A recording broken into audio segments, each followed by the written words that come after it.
ഇന്നൊരു Angamaly style pork fry ആണ് ഉണ്ടാക്കാൻ നോക്കുന്നത്. അപ്പോൾ അതിനാവശ്യമായ സാധനങ്ങളൊക്കെയാണ് ഞാൻ ഈ എടുത്തുകൊണ്ടിരിക്കുന്നത്. എനിക്കത്ര കുക്കിങ്ങൊന്നും അറിയില്ല, പക്ഷേ ഞാൻ യൂട്യൂബ് നോക്കിയിട്ടാണ് ഓരോ കുക്കിങ്ങും ചെയ്യുന്നത്. കാനഡയിൽ വന്നതിന് ശേഷമാണ് ഞാൻ കുക്കിംഗ് സ്റ്റാർട്ട് ചെയ്തത്. അപ്പോൾ യൂട്യൂബ് നോക്കിയിട്ട് ഉള്ള കണ്ട സാധനങ്ങളൊക്കെ പെറുക്കി വാരി ഞാൻ അതിലോട്ട് ഇട്ടിട്ടുണ്ട്.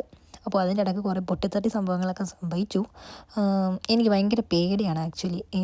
പക്ഷേ ഞാനിവിടെ വന്നതിന് ശേഷം ഞാൻ ഓരോന്ന് പഠിച്ചുകൊണ്ടിരിക്കുന്നതാണ്. ഇതിപ്പോൾ നന്നായിട്ട് അങ്ങോട്ട് ഞാനെന്താ പറയുക, ഒന്ന് ഡ്രൈ ആക്കാൻ നോക്കണേണ്. തേങ്ങാക്കൊത്ത് ഞാൻ നോക്കിയപ്പോൾ ഫ്രിഡ്ജിലുണ്ടായിരുന്നു, അപ്പോൾ അത് ഇട്ടതാണ്. പിന്നെ കുറച്ച് വെളുത്തുള്ളിയും പിന്നെ ഇഞ്ചിയും ഒക്കെ ഇട്ട് ഞാൻ അങ്ങോട്ട് ഒന്ന് വഴറ്റിയെടുക്കണേണ്. അതിൻ്റെ ഇടയ്ക്ക് തേങ്ങാക്കൊത്ത് ചെറുതായിട്ടൊന്ന് കരിഞ്ഞു പോയിട്ടുണ്ട്. പിന്നെ സവാള ഇട്ട് നന്നായിട്ടൊന്ന് വഴറ്റി. സവാള ഉറഞ്ഞു പോയോ? തിന്നുമ്പോൾ നോക്കാം. അത് കഴിഞ്ഞ് കുറച്ച് മഞ്ഞൾപ്പൊടിയൊക്കെ ഇട്ട് പിന്നെ കുറച്ച് മുളക് പൊടിയും ഇട്ടു. മുളക് പൊടി ഇത് കാശ്മീരിയാണ് ഇട്ടേക്കണത്, കാരണം മറ്റേ മുളക് പൊടി ഇടാൻ എനിക്ക് പേടിയാണ്. അതിട്ട് മല്ലിപ്പൊടിയൊക്കെ ഇട്ടു, പിന്നെ കുറച്ച് ഗരം മസാലപ്പൊടി ഇട്ടു. പിന്നെ നന്നായിട്ടൊന്ന് അങ്ങോട്ട് ഇളക്കി കൊടുക്കുന്നുണ്ട്.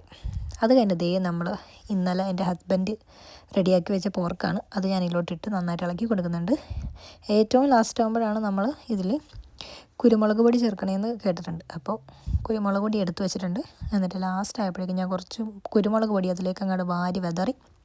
എരിവെന്താവുമെന്ന് എനിക്കൊരു ഐഡിയ ഇല്ല. കാണാനൊക്കെ ഒരു ലുക്കുണ്ട്.